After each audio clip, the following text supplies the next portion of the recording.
My name is Loretta Dunne. I live in Flagler Beach, formerly from Plymouth, Massachusetts. Basically spent my whole life catering to the tourism in Plymouth and being an accountant and kind of getting interesting in public affairs in Plymouth, Mass. What this has to do with Flagler Beach? Well, when I walked on Flagler Beach, I said, I am home. There is a strong similarity to your problems compared to the problems that we have up north. So I've offered you a proposal that worked for us. And basically, I sent it to some of the commissioners, and I talked to a few people here, and they said, go with it. Pardon my little nervousness. Again, I'm trying to get used to speaking in front of a crowd again. And I'm usually Italian. If you put my hands down, I can't talk. So I will let you know that I did address the commissioners. And I said, one of the points of interest of prominent history that I hold dear is your Flagler Beach and the beauty that it represents. I also feel that the preservation of this beach is essential. I do know that the beach changes with the tides, storms, and the erosion, and the sand, and the dunes. However, if your preservation is to be permanent and upholding, I do have a solution that I hope you would at least look into. Rest assured that if you need further information, I shall pursue the Corps of Engineers for more information. But they're here, thank you. But right now, this is what I have to offer you in a timely manner. In Plymouth, where I spent more than 62 years, I have a lot of similar problems. We have 2 piers, boats in the harbor, seacoast town visited by 3 million people a year. Our waterfront has a stone seawall, as our road, called Water Street, is a route along the shore, closer than A1A is. In fact, they built holes in that seawall because when the tide came in, hitting the seawall eroded the seawall so the tide could shoot right through those holes and go onto Water Street. That's how bad it was. We also have a long beach, similar to your position here. And there's a sandy peninsula, a lot like Long Beach, New York, but this is about 2.8 miles. And on this long beach, there is a dirt road. And people would build cottages on the inside of that dirt road. And on the other side of the cottages is our bay.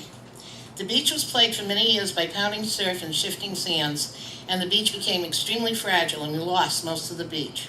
In one storm, the ocean waves broke through the beach, and the strong waves went through the peninsula, separated the beach in 2, and left the outer beach an island where nobody could get to it. The solution had to be foolproof. And for over 30 years, the solution worked totally. I tried to find out all the facts, but it was over 30 years ago, so some of the data is old in archives. So I should give you what I found out, and maybe somebody can follow up if they're interested. What they did was built a granite wall, a stone wall, but not an abutting stone wall. It was staggered, it was spaced. The granite slabs were large, and they placed them with about 2 feet in between, and slanted against the back of the beach or the back of your road. The next layer was in the middle of the 2 spaces. And they continued to build this, the spaces in between that allow the sea animals. We have terns, you have turtles. There's not much difference. They have to nest, they cannot be disturbed. The wall of the stone slabs are called a granite cut splash, front and back to both sides of the beach.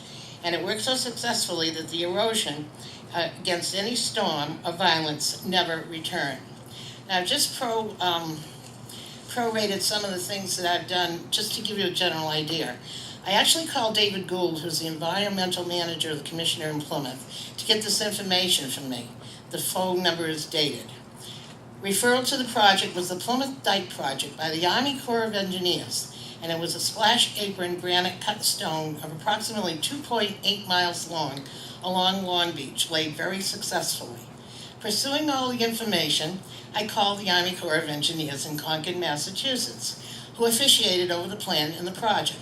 I spoke to a person called Andy Stanham, and I have his direct line number, who he gave me, who did not have plans but advised me that an apron wall was built along Plymouth Harbor, and a seawall was built to keep the ocean from destroying the harbor of Plymouth at the same time. The Army Corps of Engineers, 696 Virginia Road in Concord, Massachusetts, was in charge of this project. The details of the project could be retained in the archives of the Army Corps of Engineers. A few people that belong to the Army Corps of Engineers I was told, I was given the number in Washington because they archived all their data in the Washington, D.C. archives. I went a little bit farther than this, and I found out that the staggered granite wall called an apron splash, front and black, and Flagler really only needs the front, as the road is the back and not a bay like ours is. Plymouth was 2.8 miles of beach in length, and the granite is heavy, sturdy, non-erosive, or destructible by anything but dynamite.